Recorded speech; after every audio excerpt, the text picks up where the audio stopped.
Chapter 13. The Scales of Justice. Errol and Eberhard rode their horses down the main street of Edgewood. Their destination was the modest inn owned by E. Adriel's friend Brundle. According to Eberhard, they would find the fugitive commander there. The knights tied up their steeds to the rail in front of the inn and walked toward the door. A man was leaving as they were entering. The tall, cloaked stranger unintentionally bumped into Errol as he made his way out of the inn. Their eyes met for a brief moment, and as they did, Errol's blood went cold. The stranger quickly turned away and rushed off. Errol stood frozen as he watched him go. "What is wrong?" Eberhard asked, noticing the prince's reaction.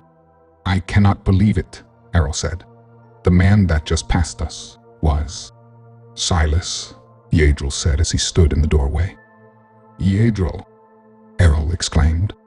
"You knew he was here?" "He was here with me," Adriel answered. "But I do not understand," Errol said. "Come inside," Adriel beckoned. "I have much to tell you, and we do not have much time." Errol and Eberhard followed Adriel into the inn. They sat at a table in the back corner of the dining room. "What I am about to tell you is going to be very difficult for you to believe," Adriel said to Errol. "Cerberus is not what he appears to be." Errol was just about to ask Adriel what he meant by that statement when suddenly the door to the inn burst open. In walked 4 warriors. The hoods of their black cloaks partially concealed their grim faces. Reflections of the flames burning in the room's fireplace danced in the cold steel of their drawn blades. Adriel, Errol, and Eberhard immediately recognized them for who they were, Prince Cerberus's demon hunters. "Surrender your arms," their leader, named Rivian, said as he stepped before Adriel. "You are under arrest." He then turned his glance upon Eberhard and said, "The both of you." "On whose authority?" Eberhard challenged the demon hunter. "Prince Cerberus," Rivian replied.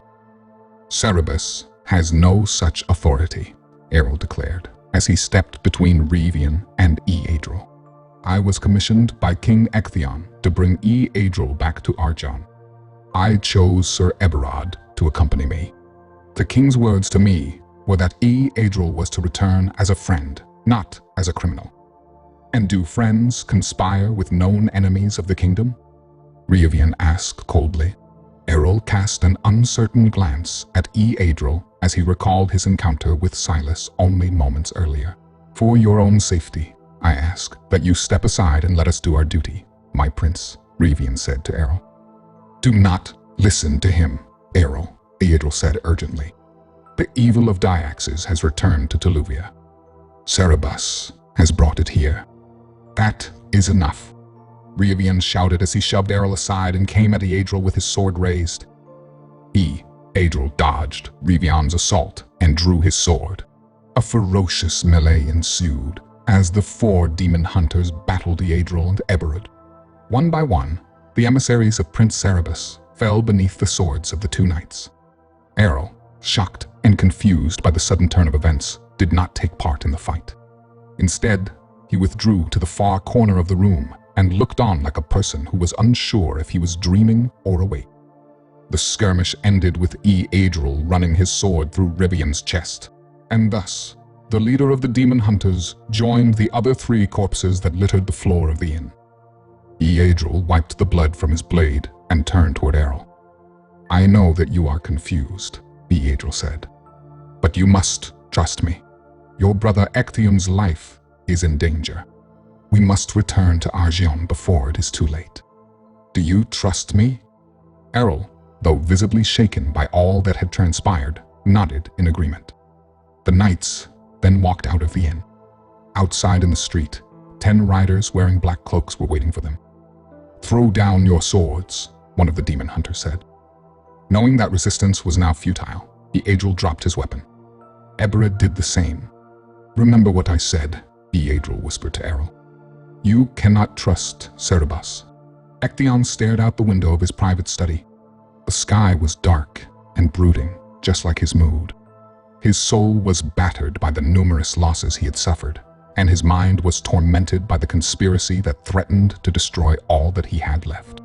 He had thought long and hard on Cerberus's words. His brother seemed to have all the answers when it came to Eadril's scheme. But deep down inside, Ectheon wondered if Cerberus's assertions were entirely true. There was damning evidence against Eadril, to be certain. And yet, Ectheon found it profoundly difficult to view his friend as an enemy. Such was the king's state of mind when his sister Lydia came to him. Her blue eyes were glistening with tears, and her lovely face was pallid and etched with concern. "Is what they are saying about Eadril true?" she asked. Ectheon could not answer her immediately, for the same question remained unanswered in his own mind. "There's compelling evidence against him," Ectheon said. "We were led to believe the same thing once before, and he turned out to be innocent," Lydia pointed out. "I am afraid even that is in doubt now," Ectheon said.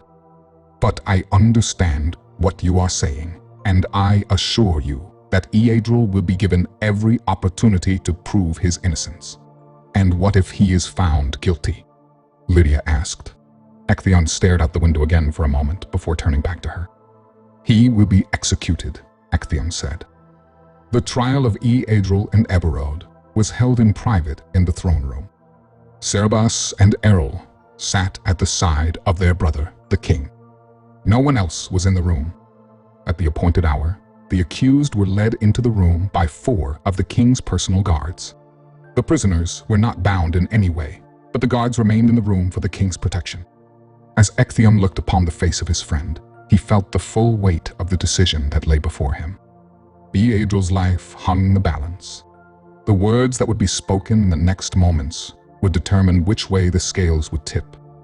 Ectheon's lone wish was to know that he had made the right decision when all was said and done. "Do you know why you are here?" Ectheon asked Eadril. "Yes, I do," Eadril replied.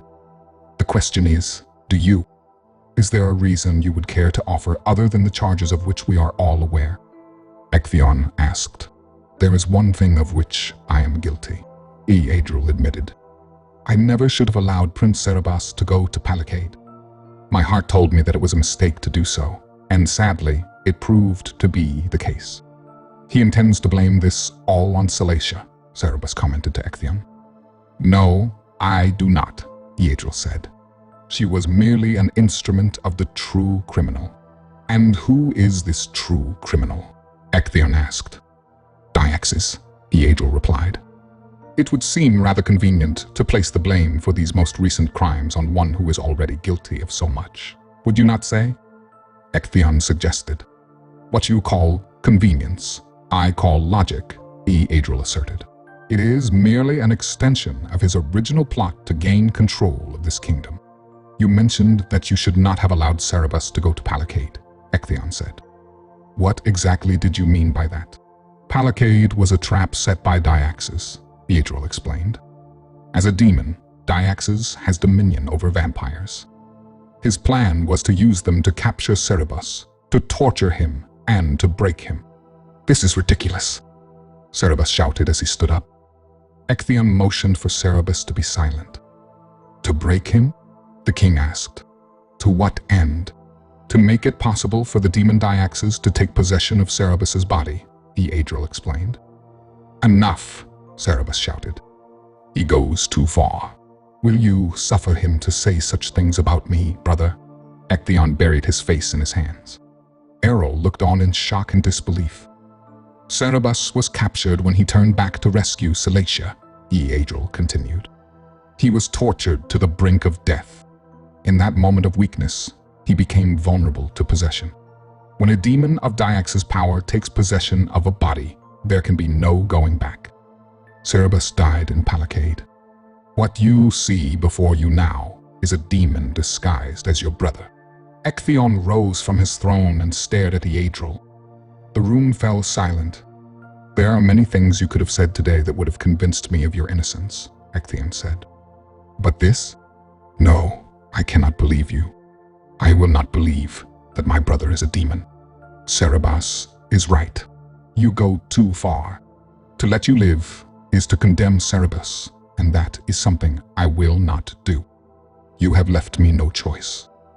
You will be executed for the crimes of which you stand accused, and Eberode will share your fate for having aided you in your schemes. Guards, take the prisoners away. The guards seized Theodril and Eberode and started to usher them out of the chamber. Remember what your father said. Theodril shouted to Ectheon as he was dragged away. This is what he saw in his vision. This is what he feared. A troubled look crossed Ectheon's face as he heard those words. What does he mean? Errol asked Ectheon. Ectheon did not respond right away. So shaken was he by the thoughts that Eadril's words had triggered in his mind. Ectheon, what does he mean about father? Errol asked again. Nothing, Ectheon finally said.